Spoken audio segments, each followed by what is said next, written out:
Welcome back to the Move podcast. I'm JB Hager, along with Johan Bernil and Spencer Martin, and we're going to do kind of a midweek check-in here of the Giro d'Italia 2023, stages 10, 11, and 12. And not without the drama, not without difficult weather. It's almost been painful to watch what these riders are going through. We'll get into that and some of the developments that have happened and covering these few stages, and including a very big key rider out, and one we talked about last week. So we'll get into that in just a second. But first, let's check in with Lance with a message from a couple of our partners and special offers. Today's show also brought to you by Ventum. This is our bike, our go-to bike of choice for not just myself, but George as well. We just got our new NS1s. We were just over in Europe and have been just riding constantly on the new NS1. Thing's a damn rocket ship. Of course, their gravel bike, the GS1, is also a gravel rocket ship. It's been amazing. There's so many bikes and so many options out there. I got to say, this one has really gotten my attention, and I finally converted the Diva, George, over to the Ventum. The brand is totally kicking ass. Dedicated customer support to help you out at every step of the purchasing process. They're also producing great content. They'll make you inspired to ride your bike. We all need that. Check out their socials on Instagram and YouTube. It's at Ventum Racing. Special offer. Get 10% off when you use the code WEDO at checkout over at ventumracing.com/themove. Again, that's ventumracing.com/themove. Checkout code is WEDO, gets you 10% off. Exciting news. We have a new sponsor of our show today, Caldera Lab. Say goodbye to the generic face wash on your counter because Caldera Lab is here to save the day when it comes to your skin. Backed by a leading clinical trial where 9 out of 10 men experienced healthier and visibly improved skin. They created a high-performance men's skincare product line by combining pharmaceutical-grade science along with nature's purest and most potent ingredients. You can start with the regime. That includes the clean slate, the base layer, and the good. As you know, and as you age, you start to see more fine lines. I sort of wish mine were still fine lines. They're not fine anymore. But anyways, also totally committed to transparency, sustainability, and excellence.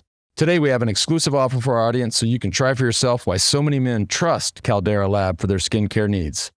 Get 20% off. All you got to do is head to calderalab.com/themove.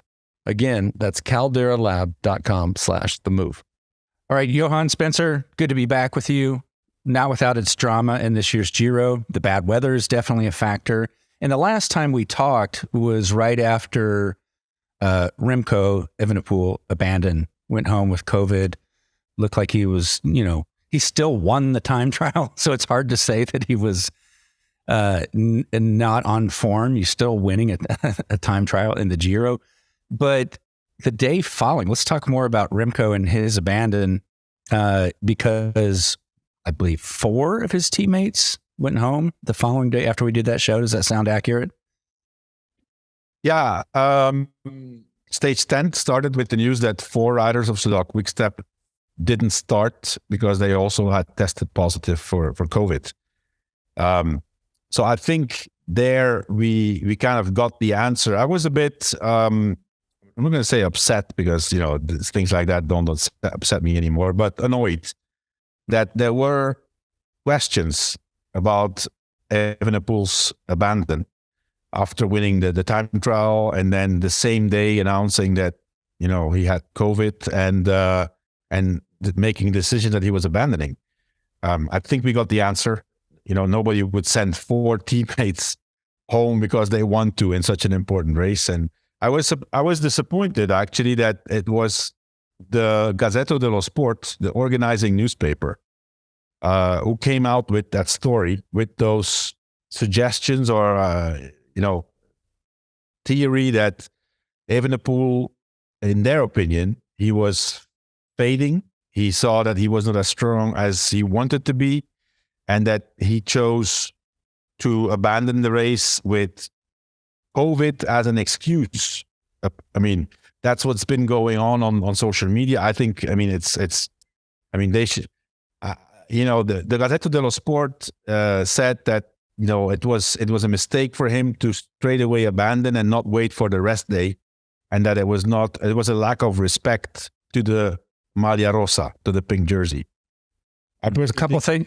Go ahead. I think it's a huge lack of respect to a rider who tests positive for COVID, and there's nobody, definitely not the newspaper, who's entitled to decide what this rider should do. I think it was a bit of a cheap attack, and I was especially disappointed also because a rider, an ex-rider, ex-champion like Francesco Moser got on that theory and said, yeah, it's true, that you can't do that to the pink jersey. And, Francesco Moser was a big hero of mine when I was a young kid. And then finally I had the chance that I was lucky enough to race with him. I think his last race was his last year of racing was my first year of racing.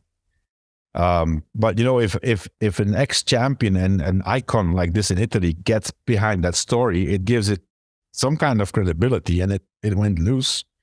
And I think it's really unfair. You test positive for COVID. Yes, it's true. COVID is not anymore as I would say, it's not the panic anymore like we had 3-4 years ago, 2-3 years ago. But still, it is sick. It is proven. And even if you don't have COVID, if you have the flu, you can't keep going in the Giro. Yeah. But in this case, I would say, I think Soudal Quickstep is in a special position or different position because they had last year 2 riders, at least one I know, and the other, I think there's a second one. They had a rider who had COVID and kept riding and training, and he got heart problems for at least 6 months. So obviously, I think it's logical that if that's the case, this is not a fantasy training camp. The Giro, this is tough, and especially with the weather they have to endure. I was really, really, disappointed with that theory that there's nobody who would want to stay more in the Giro than Remco Evenpoel. I think I want your thoughts on this whole situation, Spencer, as well. But what comes to mind with me, tell me if I'm wrong, Remco seems to get more criticism than any of the other top riders. People are not this hard on Van Aert, Van der Poel, Roglic. The criticisms that he takes in the media seem to be off the charts compared to these other riders. Am I imagining that? I mean, I don't know what it's like in all the, like you cover many, many countries in their publications. U.S. is not covering this at all, really. But is that accurate that he just seems to get more criticism than any of these other top riders? Well, I feel like Van Aert gets a lot of, I feel like there's a lot of heat on Van Aert. Like, remember when it was like, oh, this guy can't win anything, he sucks. Like that was the not in Belgium. Not in Belgium. So do you think Evenepoel gets a lot of criticism inside of Belgium? He gets criticism there too. I think there's 2 things. Evenepoel, first of all, he's one of those riders. When he wins, he crushes everybody. After a while, people start to not like that anymore. And then secondly, he has improved a lot, but he does have a tendency to speak up his mind, and it's not always the most popular opinion, but that's what he did, and that's what he keeps doing now and then. So I think that's, but I don't think he deserves to be. At the end of the day, if you're the best and if you're world champion, you're on top, you're going to have a lot of criticism too. Yeah, that's such human nature, and it's awful. And I come from the media too, and you build them up and then you break them down. Mm-hmm. Well, also, who owns La Gazzetta? It's RCS. Who owns the Giro? And I bet they paid him quite a bit of money to come to this race, and they were very excited. I think they tailored it for him somewhat too. And I think there's a lot of insecurity inside of Italy about the Giro. It's always the worst start list of all the Grand Tours. It just has not, I don't think it's kept pace with even the Vuelta. It's definitely fallen behind the Tour. And they're so excited when they get a major star. I think it was just kind of like hard. They were upset that he left, and they were lashing out via their publication arm of the same company. Because it didn't really make any sense. They're saying, well, he didn't let us know beforehand. It's like, no, why would he? He was sick.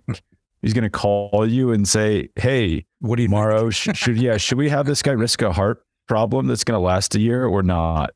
Like, I don't understand why the Giro wanted to be in on that conversation.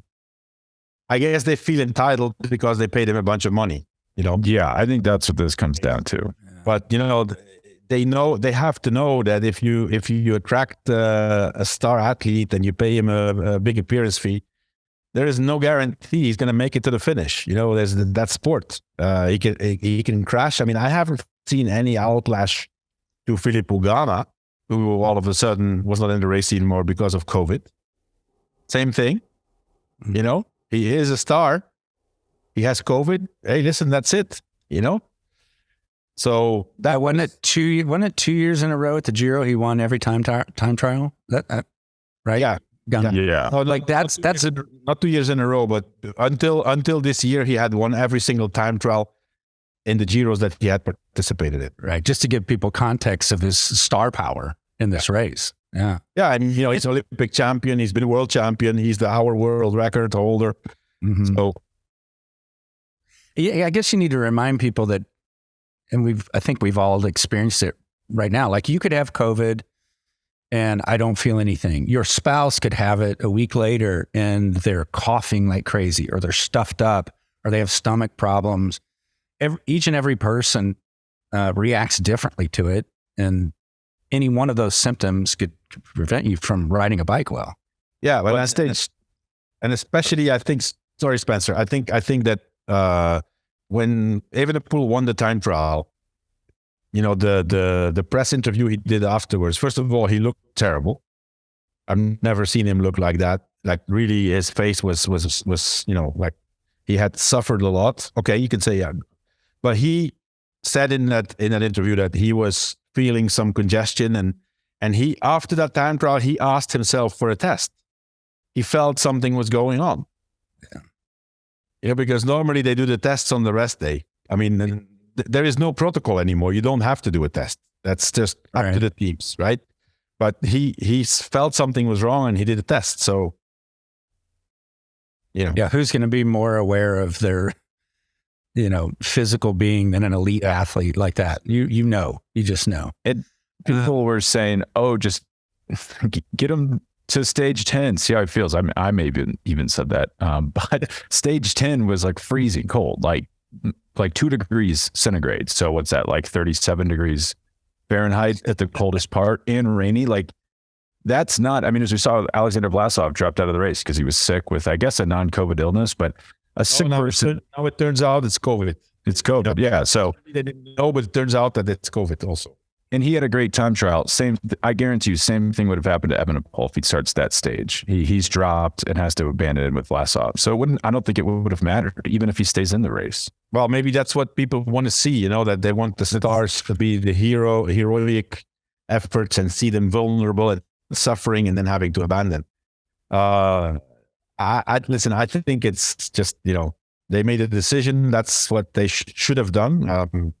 And I don't think anything is, nobody's to blame. I mean, I think it tells a lot, the fact that during the rest day, I mean, one other thing, JB, that I think contributes a little bit to the criticism that Remco receives is obviously also the outspoken and not always very popular opinion of the team boss, Patrick Lefevere. He's a guy who speaks his mind. Sometimes he has, controversial opinions, but that's what he thinks. And, I mean, as soon as they can, at any opportunity, they're going to go at you, So Patrick Lefevere on the rest day went personally into the press room to talk with, to find the guys who were having doubts about the abandon.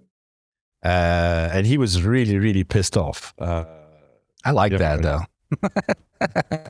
I don't know if I would advise that. I like when people fight back to the media. The media are bullies sometimes. And he said, listen, who are you guys to decide? I mean, I had this rider, Tim de Klerk. He was he had COVID. I mean, the guy almost ended his career because he had an inflammation of some part of his heart. I don't remember what it was.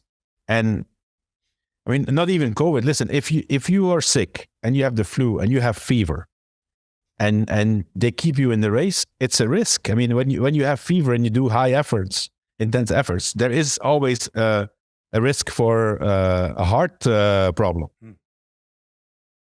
So, yeah, what does every doctor tell you when you rest? Water, a lot of fluids. 200 Ks in the rain, cold, about 300 watts average. I think that's what right. Okay, we won't dwell on this for too long. There's other things to talk about. We're going to skip around a little bit because this was an incident in stage 12. We'll come back to stage 10 in a second. But the Ineos team having a pileup, that crash, and it took out Tao Geoghegan Hart, who has a fractured pelvis. Obviously had to abandon, but man, the strength leading up to that. Mm-hmm. Geraint Thomas, Tao, right there, like it was almost a toss-up of, we were calling them co-leaders just a couple days ago. So your thoughts on that and how it affects things for Geraint Thomas and Ineos especially? You want to go first, Spencer? Sure. I mean, I thought you could make a case he was the strongest GC rider in this race up to the point that he abandoned. He was the fastest. Well, after Evenepoel left, he was the fastest in the time trials, only lost time on the sprint finish on stage 2, I believe. He lost 19 seconds because he was stuck behind a crash. And he got through his worst parts of this race were the time trials. He crushed them. So you could make a case that he could have won this race. It's devastating for him to have to pull out. Broken pelvis, not easy to come back from. It really weakens Ineos. I mean, I think I overplayed this myself. I'm like, they have 5 riders within, 2.5 minutes of the lead. They have so many options. Really what was important was having Geoghegan Hart and Thomas, 2 legitimate cards to play for the GC. They could have pinched Jumbo, could have really put Roglic under pressure at points. Now, and they had Sivakov go down in this crash. He finished, but he went down really hard. He was great today. He might be feeling it tomorrow, though. This leaves them without 2 of their strongest riders, Ghana, Geoghegan Hart, out of the race. I think they just really have to go into like turtle mode. Just defend. Keep Thomas as close to Roglic as possible until the stage 20 time trial and hope he can pull out time. Like it completely changes their race. Mm-hmm.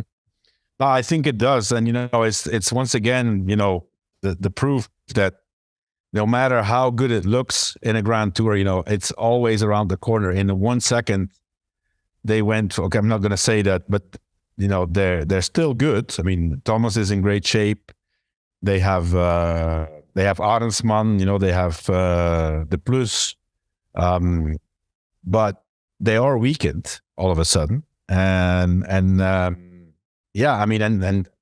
they all went down. The whole team went down. Thomas went down. Tao Geoghegan Hart went down. Sivakov, Arensman, they all went down. And then on the other hand, you have Jumbo-Visma, who, we've said in our pre-Giro show how much of a challenge it was to get a team at the start of the Giro, because until one day before the race, they had to bring in another rider because Tratnik had crashed. So they had to replace 5 riders in the week leading up to the Giro. And now, it's been quite uneventful. I mean, if you would ask anybody on Jumbo-Visma, how has your Giro been? It was horrible. There's been for sure a lot of things that happened that we haven't seen. But, in terms of bad luck, illnesses, crashes, it's been pretty uneventful. And they have their 8 riders and they look pretty solid. So it's, in one day, everything changes. And, we're going to see that obviously from tomorrow on, what it does to both of those teams. But for sure, Ineos with 6 riders now, as you say, Spencer, Sivakov, listen, if yesterday he was all the time on his own and he was 13 minutes down, he must be hurt. I was really, really impressed with him today, the way he performed. I think personally that they could have saved him a little bit more. And, especially when the situation was established, they could have put another guy there and let Sivakov rest a little bit so he can kind of recover a little bit more. Anyways, they know better. But yeah, I mean, it's Thomas. I mean, to me, honestly, Geraint Thomas looks in great shape. I've said this in the earlier podcast, I think, or I think the Geraint Thomas we're seeing now is stronger than the Geraint Thomas we saw being third in the Tour de France last year. I mean, he looks great. I mean, listen, his time trial was amazing.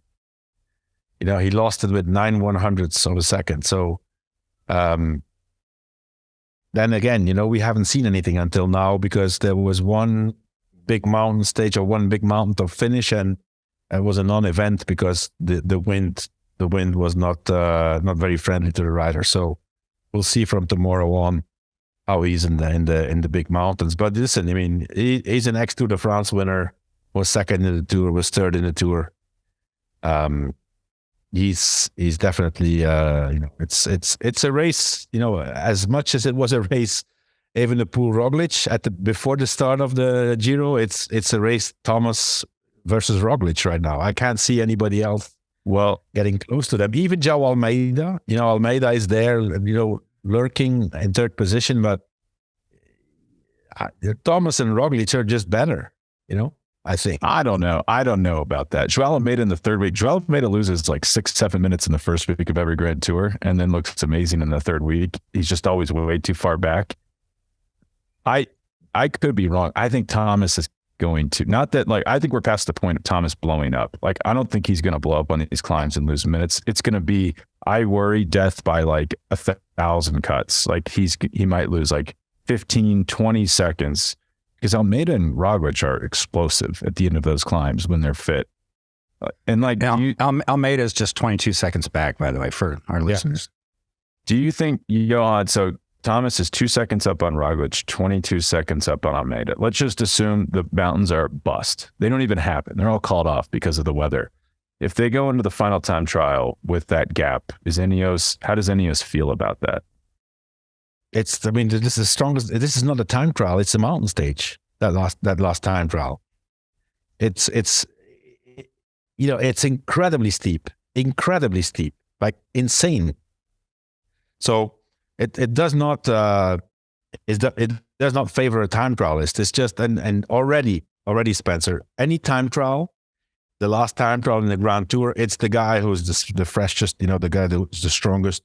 Time trial specialists tend to lose against GC riders sometimes, but this is different. I mean, this is the last part of that time trial is just unbelievably steep. So, I don't know. I mean, I would say from what I've seen until now, it would be Roglic who wins. And there, I want to make ask you, I know you're a big Almeida fan. I mean, listen, I like the guy, but my question is, if you're so convinced about Almeida, where was he when Roglic attacked and Evenepoel got dropped and Geoghegan Hart and Thomas bridges up to Roglic? Where was Almeida? Saving his legs. He knows this is the third week. I mean, but this is the knock on Almeida. He's not an airhead, but he often is, I feel in the wrong position, especially in the first half of the Grand Tour. That's true. How did he not see this coming? He was way too far back. He was lucky, I thought, to limit his losses to what he did.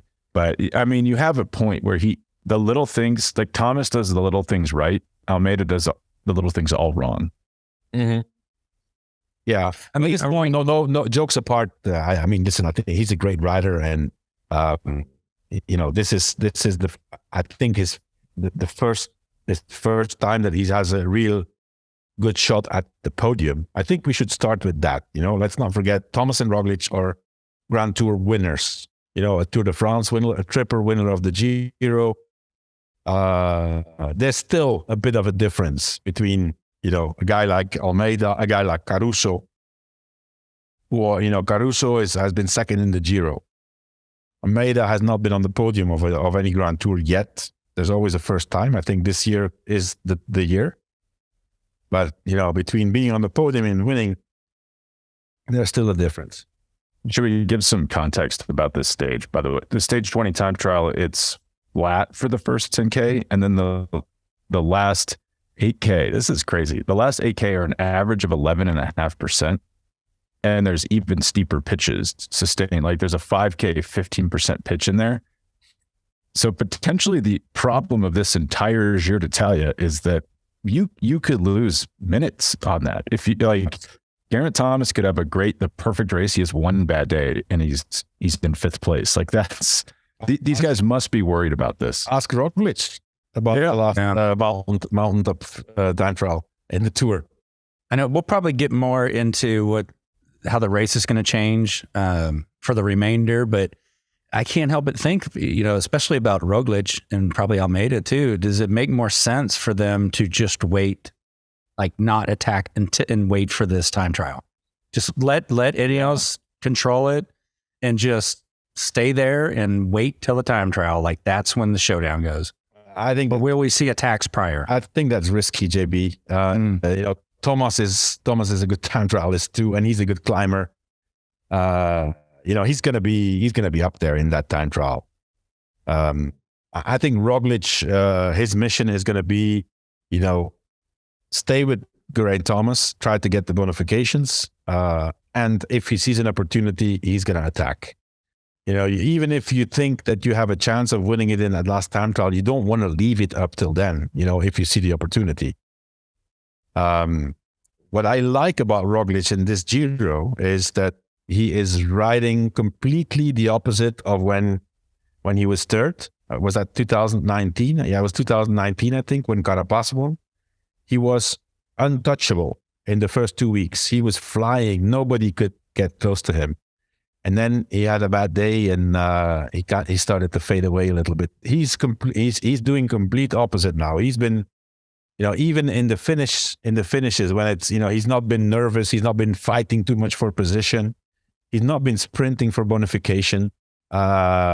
He's doing the complete opposite and basically betting everything on the last week, which I think is smart. He stayed out of trouble until now, and he went down a few times, but apparently didn't hurt himself that much. For the moment, I think he's riding really smart. All right, we're going to work backwards here a little bit. We're talking about so many interesting things. Let's jump back to stage 10 with the Magnus Court win.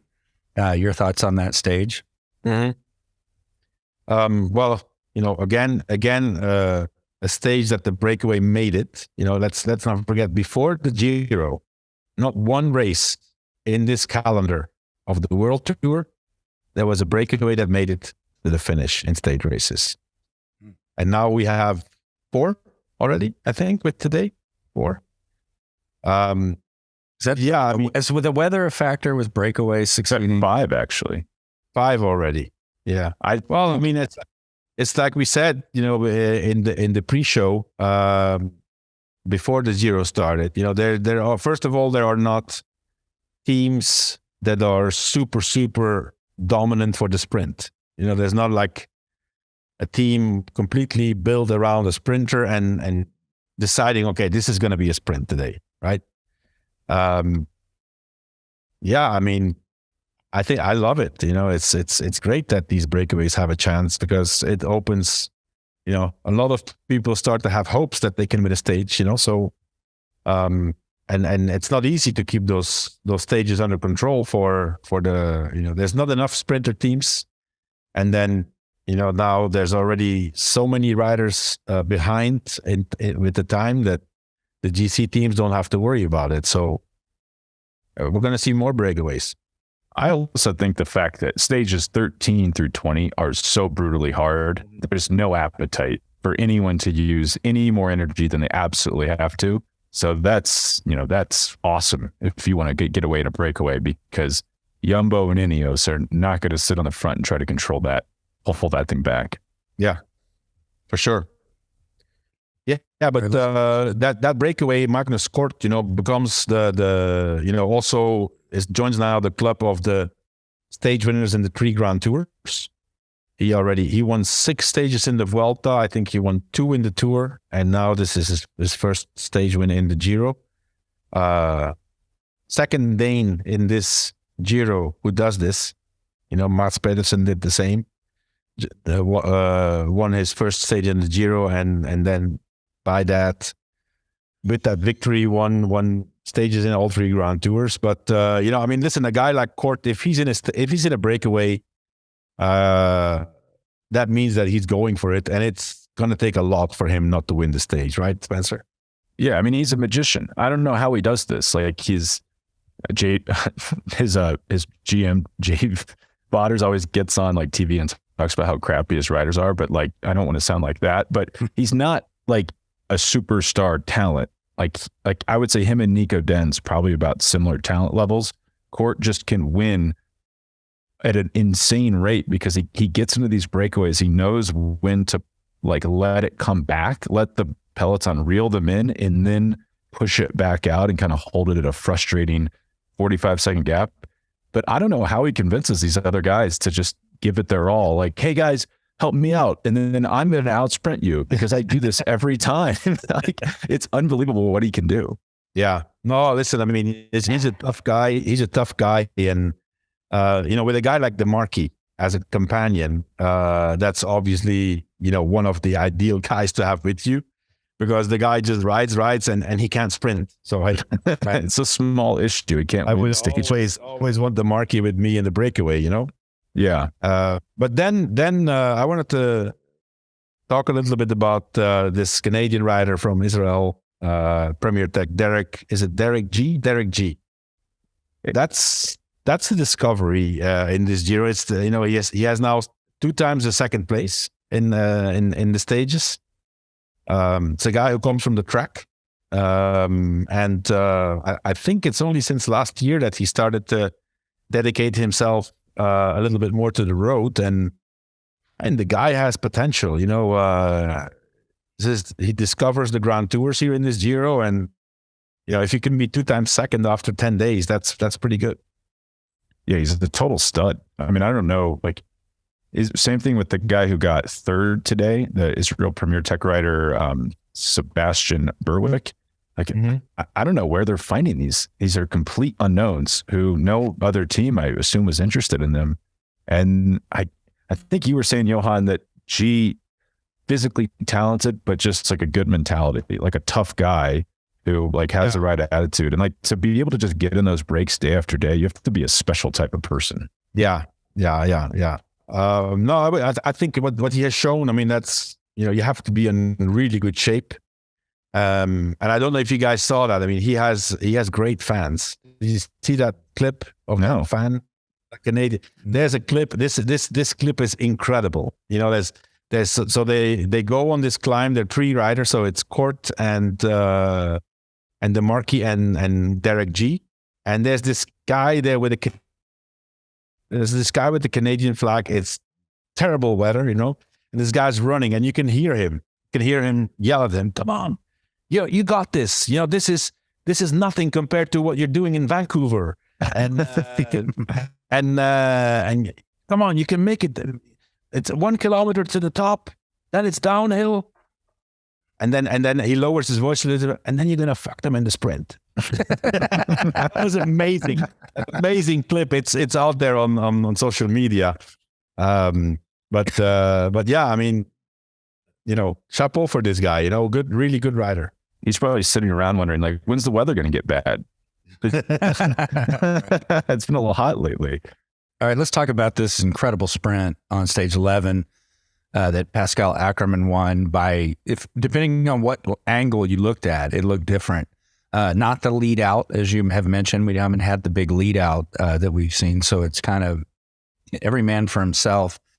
But I want you guys to talk about that sprint in particular. Something I jotted down that Jonathan Milan, who shouldn't have been contesting that sprint and almost nipped it.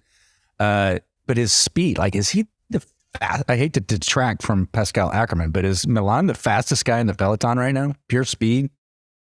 I think he might be. I think he might be the fastest straight line sprinter on the road currently. I mean, that was an unbelievable turn of speed. And you say, like, no lead outs. Like, I'm kind of loving this, especially by stage 11. Like, those teams are tired. Like, it was just GC teams at the front trying to stay at the front, and like no sprinter teams were fighting them. And each sprinter had one guy with them with like 3K to go. And it's just kind of these pure, it's like old school pure sprints, like man against man. I found it very interesting to watch. Ackerman gets a huge win.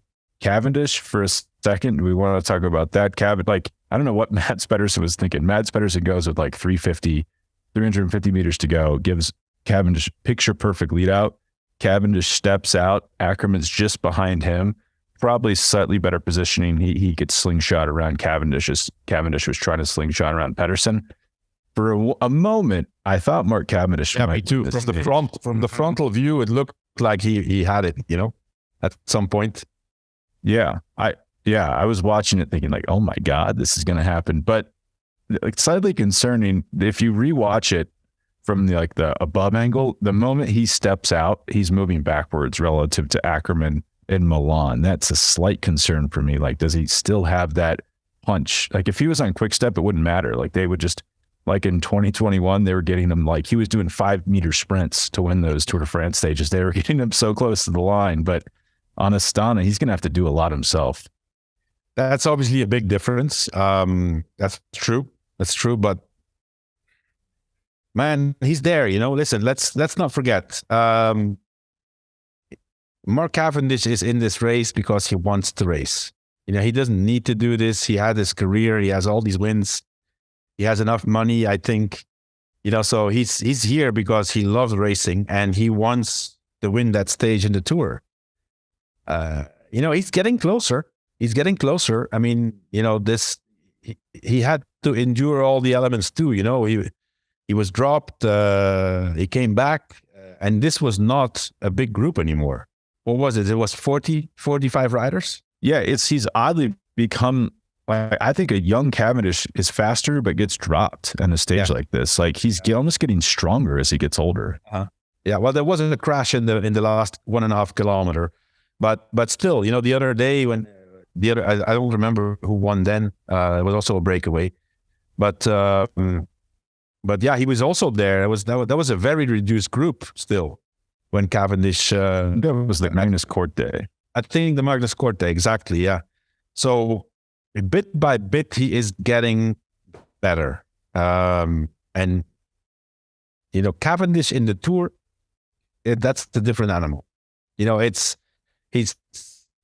can always do something extra in the Tour. And I mean, listen, I do hope, first of all, I hope for him that he could get that win and get the records. But man, is there any team that needs this more than Astana in the Tour? I mean, this would make their whole year. Like, if Cavendish wins a stage in the Tour, breaks the record, that's the story of their year. That could save their sponsorship because they can make such a huge story out of it in their country because everything is obviously enhanced and they can make it sound the way they want, but they need that. And I think he's going the right way. I mean, it's definitely, to be where he is right now, he needs to be on decent form, and he's going to get better. He's going to get better. You don't want to discredit his experience and, more importantly, his instinct. Using this stage as an example, he was in the right place. Milan was not, even though Milan is faster. Cavendish he'll figure things out. Yeah. I had a conversation with Mark in last September when he joined us in Mallorca for our We Do travel camp, right? And he said, listen, I am not the fastest sprinter. You don't have to be the fastest to win. It's about a sprint is very special, and you need to know how to follow the waves, and then go at it. And he says, even in terms of power output, there are guys who are way better than me, but yet I know how to win these sprints. And he was really confident. He was really confident about getting that record. He says, it's not. It's just for me. If I go, I'm getting it. He said, there's no question. I want to see him getting a breakaway. like trying to win a stage like today. That'd be hilarious. Listen, let me tell you, it's not obviously, but the way he won the British Championship. Yes, I saw that race. Yeah. He was so strong. I mean, it was unbelievable because he was all the time in a breakaway already. Then it got caught, and then he still stayed up there and he won in a sprint of 3-4 guys, I think.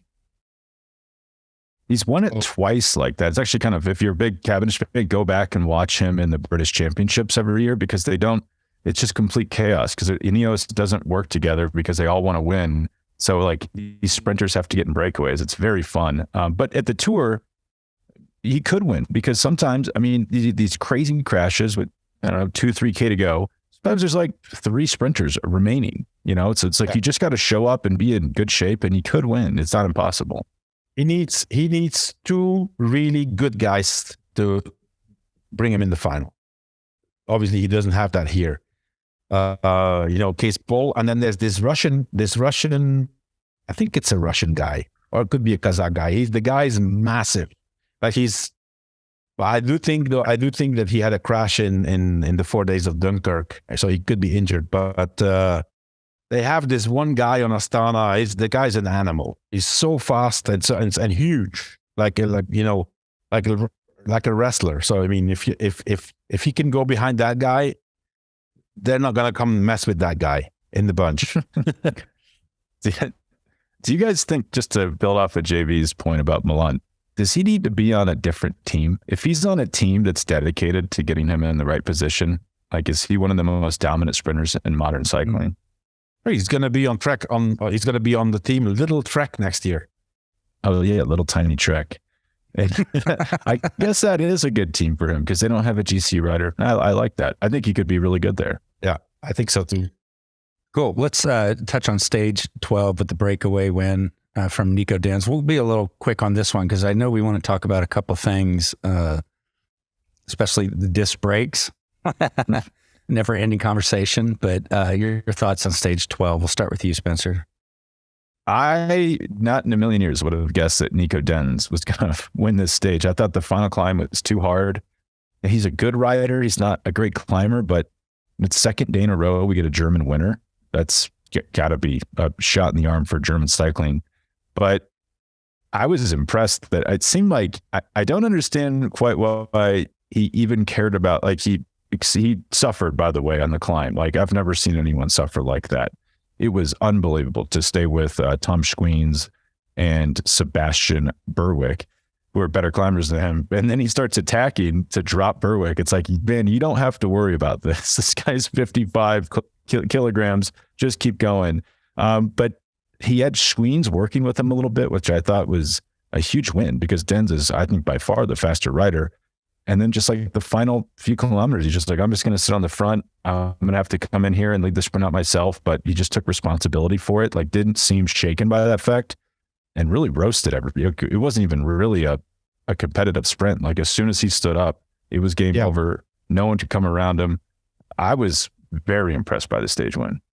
Yeah, no, and they fought for it, and I still don't really understand how they got away from this.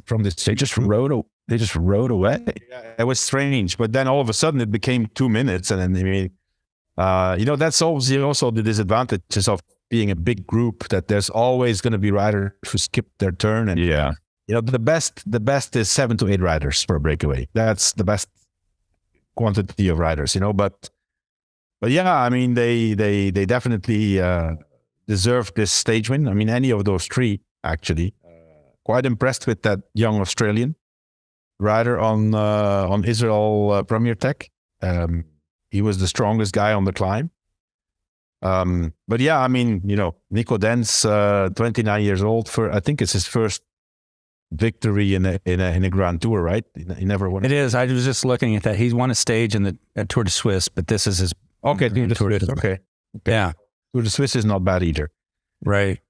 But yeah, I mean, other than that, there was not really much to say of this stage, except huge breakaway, 30 riders. That's a lot of riders. I mean, I wouldn't have been. Sometimes you have no other choice, right? But 30 riders, man, and then if you're in the lead and you have to control that with maximum 5 riders, because they only have 6 riders left. So that adds to the merit of a guy like Sivakov today. I mean, the job this guy did today to kind of control the race and obviously they lost. I don't know how much they lost. They lost 8 minutes lower. Yeah, 8.5 minutes. 8 minutes. But anyways, that's fine. Still, you can't take it easy. One rider against, or two riders against 30 riders. But I was really surprised to see two riders in there of Jumbo-Visma. That was a bit of a mystery to me. You can say, okay, 30 riders, we want to be represented. Okay, fine. But then after that, was really surprising to me to see that there was 5 riders and 4 and 3. And it was clear that the remainder of that breakaway had no chance anymore to win the stage. So in my mind, I would think, okay, these guys, the stage win is gone.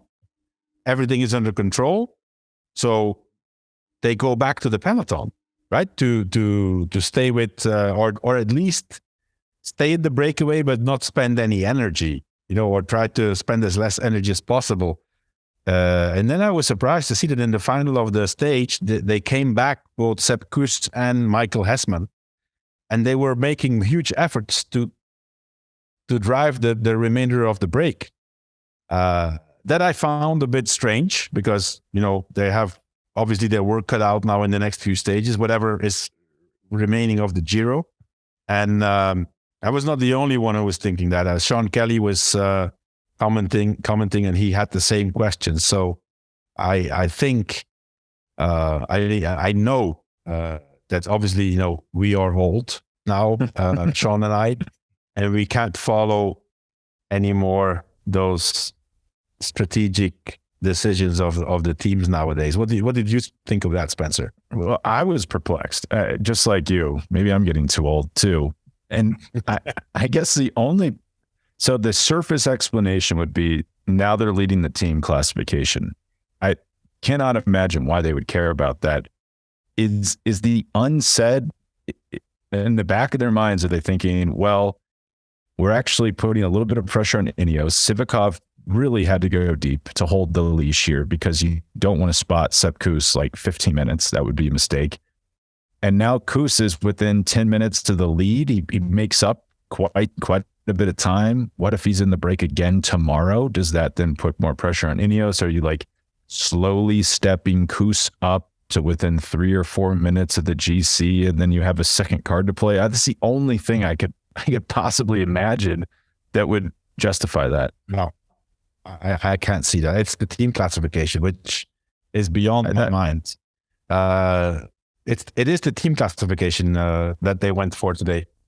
Is there something going on with like Jumbo, the company, that we don't know about? That they're like, hey, we just need to win this. This is really important. No. They are there to win the Giro. That's their only goal. You could easily say, okay, we have 2 riders up here. Roglic is fine in the bunch with his 5 teammates. Let's just take advantage of this opportunity and go, the last 10 kilometers, put a little bit of an effort in. And, we are leading team classification. They don't need to win the team classification. Or the team of Jumbo-Visma, they're beyond that. They don't need to win the team classification. But, that's the only explanation I can see. So, yeah, today they took... today they took 12 minutes back They took 12 minutes back on Ineos in the team's classification. Yes. I don't know why they would care about that.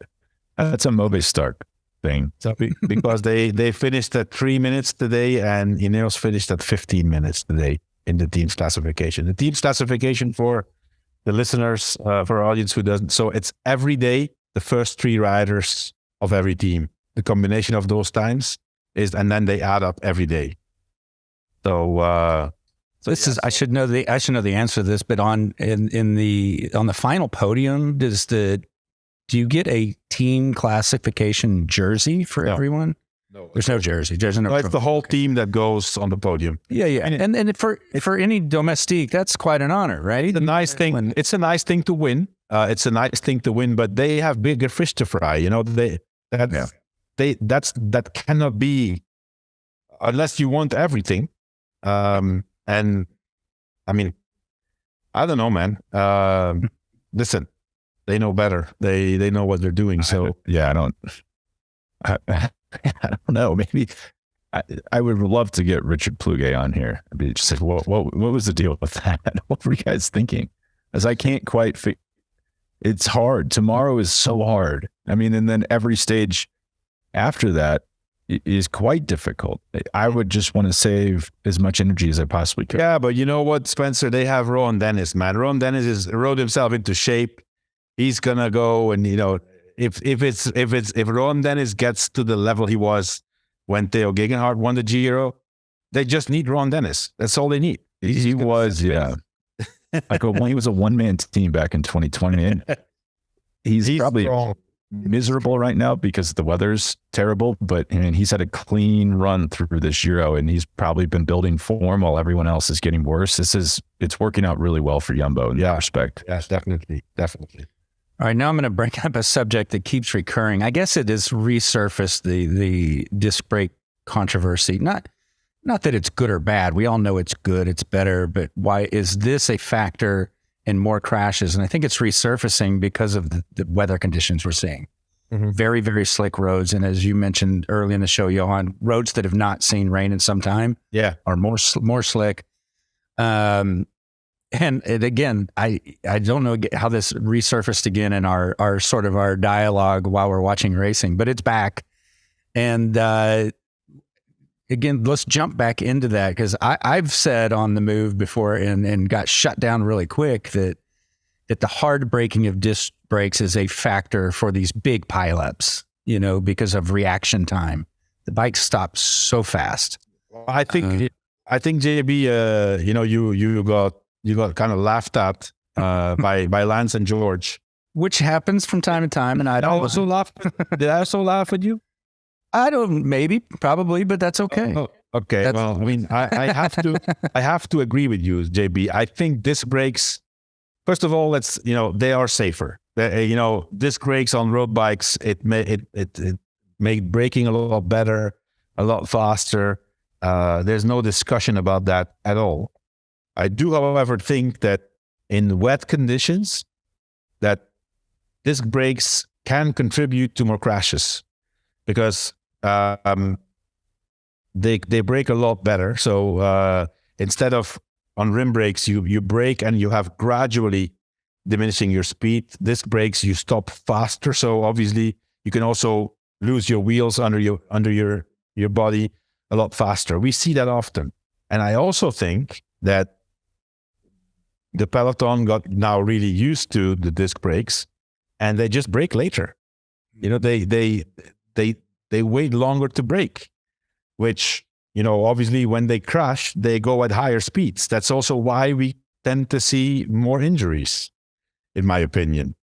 I may sound like an old-fashioned guy. I mean, and I'm completely in favor of breakaway, of disc brakes. No question about that. But I do think that it's contributing to more crashes with wet conditions. What do you think, Spencer? I totally agree.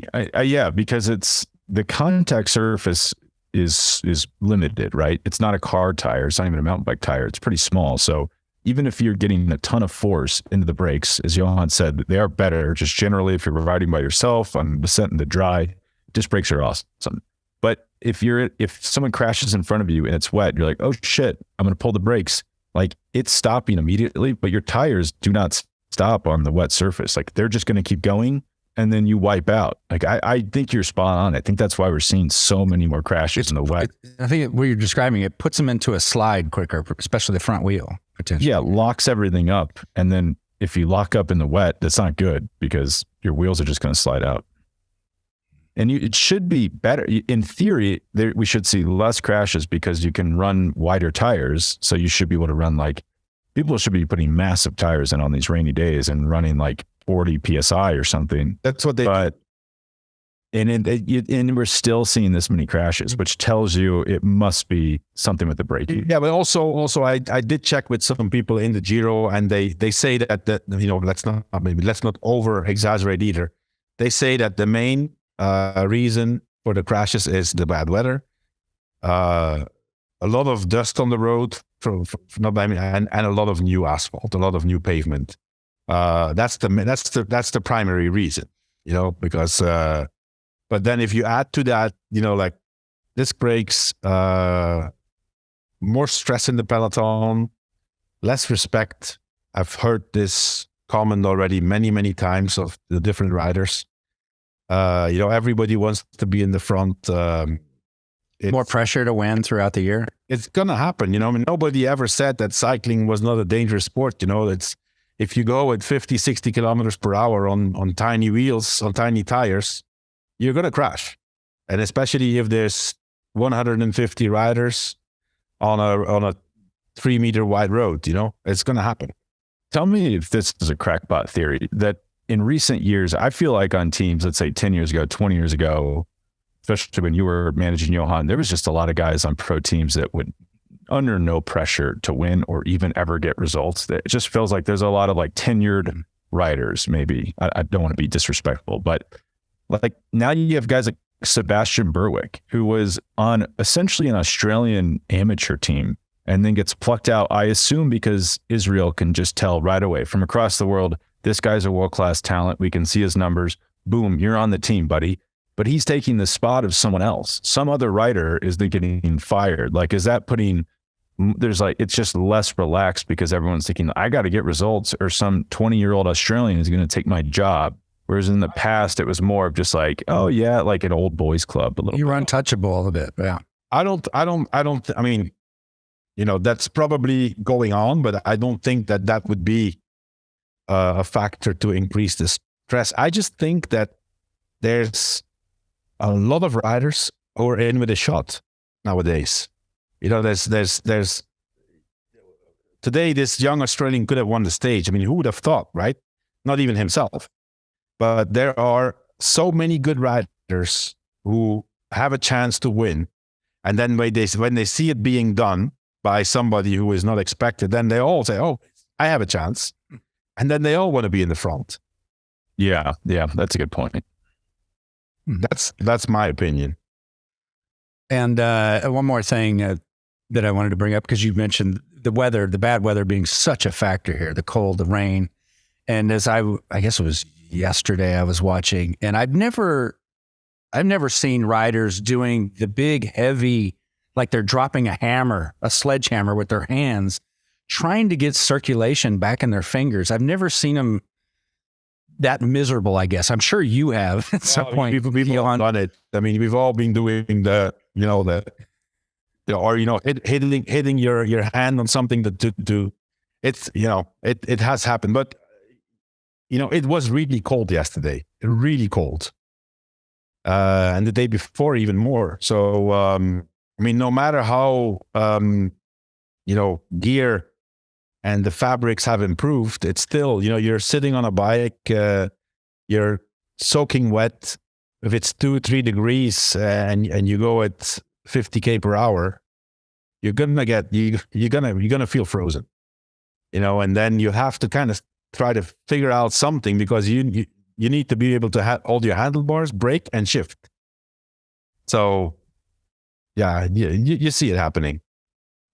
It seems like in this day and age, there would be better gear to be able to have some comfort in that situation. I'm surprised.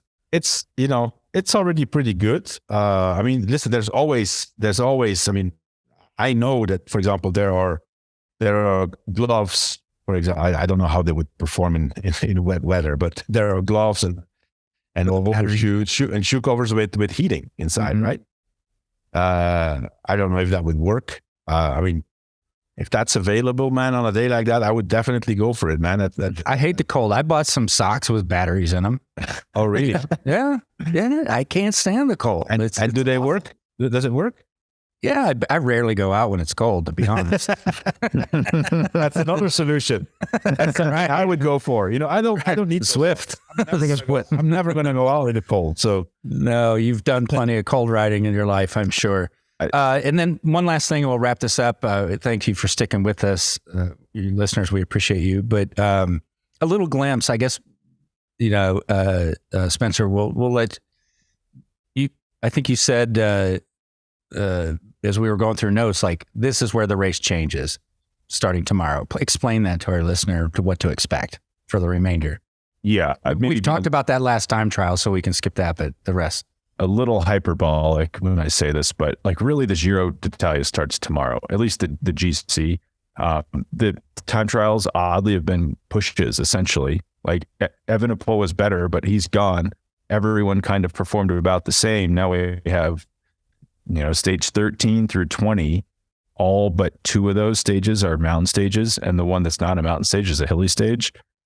So it's going to be brutally hard with almost all of them summit finishes in the mountains. And we could look back and if we listen back to these episodes in a week, be like, oh man, we were idiots for thinking X was going to be in contention for the overall win.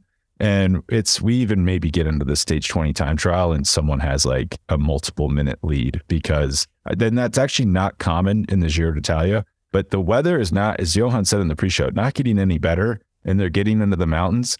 It could get pretty hairy pretty fast. Like I think we could see some pretty interesting GC racing coming up.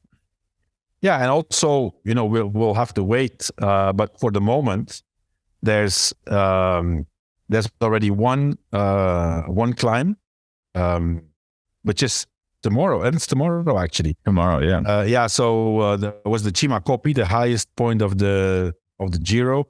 They're not going there.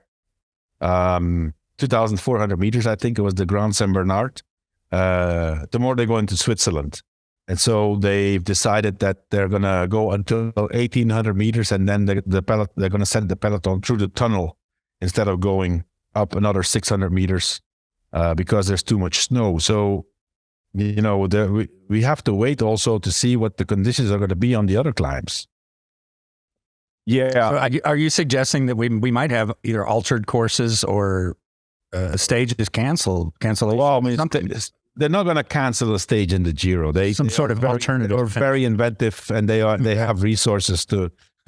They're very resourceful, but yeah, I mean, normally it should all go ahead as it is, except tomorrow's last 600 meters of that big climb. But yeah, we'll see. This is the Giro. We always have some unforeseen things happening. And in 2021, if you remember, it was like the Passo Joao stage where they shortened it like significantly, and then I feel like it didn't even really matter. Like this, Bernal gained time as he would, I think, if I remember that correctly. And it's like it all kind of comes out in the wash. If the weather is so bad that they have to shorten a stage, you'll probably still see time gaps as you would have. And like tomorrow, maybe that takes off some fatigue. I think the peloton's fatigued enough to make these mountains interesting. I don't know if we absolutely needed that extra climb. Yeah, Spencer, you just revealed yourself as an absolute Joao Almeida fan because you called the Passo Joao. Passo Joao. You said the Passo Joao.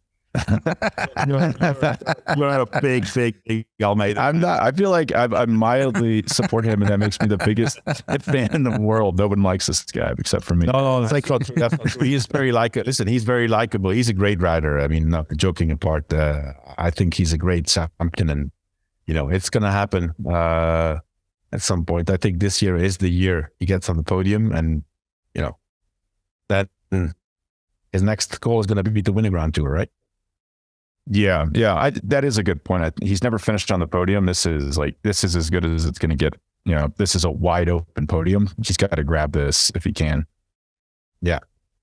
All right. I like when you guys tease each other. That's fun. listen, now comes in. That's the whole show. Okay, we'll wrap up on that note. Great show, guys. I sure appreciate you both. And we'll be back on Monday, this rest day 2. To recap everything that's happened since then. Really looking forward to that. But thank you, Johan and Spencer. Great show, great insight. And we'll be back soon.